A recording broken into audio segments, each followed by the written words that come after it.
उमेश भैया उनकी धर्मपत्नी खेरिया से जो माल्यार्पण की है, भगवान सुख और संपत्ति प्रदान करें, धन के भंडार गोविंद भरते रहे, ये विलासा और आकांक्षा है। इधर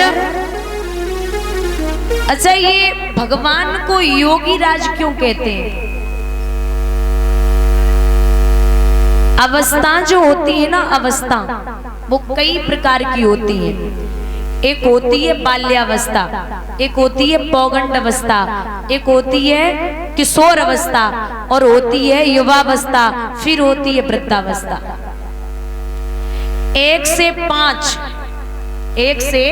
5 साल तक होती है बाल्यावस्था, 6 से 10 तक होती है पौगंड अवस्था, 11 से 14 तक होती है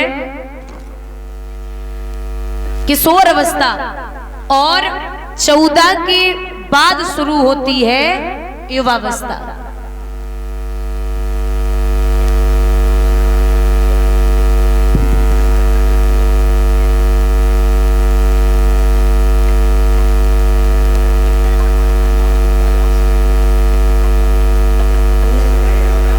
अश्विनी भैया माल्यार्पण कर रहे, अमित भैया, नितिन भैया, सुमित भैया, नंगला खुसल से आई हुई जो माल्यार्पण की है। अंकित भैया, फौजी साहब उनकी धर्मपत्नी जो माल्यार्पण करके गई हैं, भगवान सुख और संपत्ति प्रदान करें, धन के भंडार गोविंद भरते रहें, जो भिक्षाएं हो वो पूर्ण हो, किसी भी बात की कमी न हो, ये विलासा और आकांक्षा है।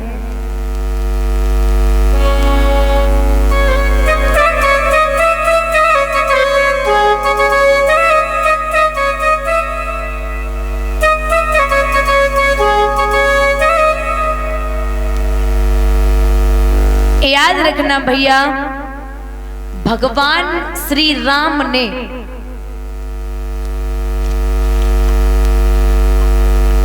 सुमित भैया कैलोकर से माल्यार्पण कर रहे, भगवान सुख और संपत्ति प्रदान करें, धन के भंडार गोविंद भरते नहीं, विलासा और आकांक्षा है। भगवान ने कभी, श्री कृष्ण ने कभी 14 वर्ष से ऊपर भगवान नहीं गए, क्योंकि जो प्रकृति होती है वो 8 प्रकार की होती है, और प्रकृति के बस में हम और आप हैं, भगवान प्रकृति के बस में नहीं है।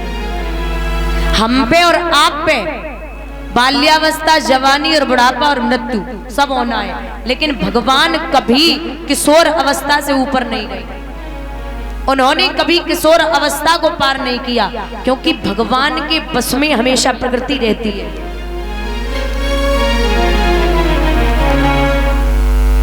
इसीलिए भगवान को श्री राम जी ने 11,000 वर्षों तक अयोध्या नगरी में राज्य किया था, लेकिन दिखने में ऐसे लगते थे जैसे अभी 14 वर्ष के हों।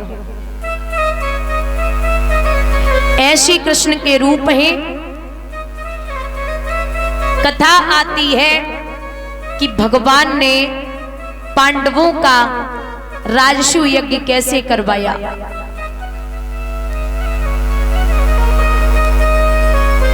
पांडवों का जो यज्ञ करवाया है भगवान ने, उसमें भीम को और दुर्योधन को खाना बढ़ाने का काम दिया।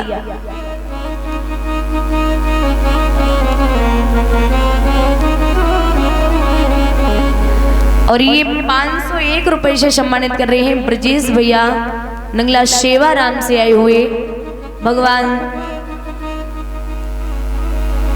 सुख और संपत्ति प्रदान करे। सभा में सम्मानित किया, भगवान का सम्मान कहीं भी किसी भी जगह कम ना करे, यही गोविंद से अभिलाषा और आकांक्षा है। हे ठाकुर जी, सभी इच्छाएं पूर्ण करते रहना, धर्म के कार्यों में अपना हाथ आगे को बढ़ाते रहें। बोली गोविंद भगवान की, प्रभु की कृपा है। जो यज्ञ चल रहा है बुजुर्गों, उस यज्ञ में भगवान ने दुर्योधन को और भीम को खाना बढ़ाने का काम दिया। द्रौपदी को खाना परोसने का काम दिया, और जो स्वयं भगवान काम कर रहे हैं वो है संतों और ब्राह्मणों के पैर धुलना और जूठे बर्तन उठाना। ये स्वयं कन्हैया ने काम किया है पांडवों के यज्ञ में। इसी यज्ञ में भगवान ने शिशुपाल का वध किया, पांडवों के यज्ञ में। दुर्योधन को लगा कि मैंने इतनी युक्ति की है फिर भी पांडवों का बाल विवाह का नहीं कर पाया, तो वहां से अपमानित होकर के चला गया। पूर्ण यज्ञ भगवान ने पांडवों का करवाया है और गोविंद भी अपने धाम के लिए गए हैं। आइए एक छोटा सा भजन बोलते हैं, उसके बाद में बड़ी पावन चर्चा आ रही है सुदामा चरित्र।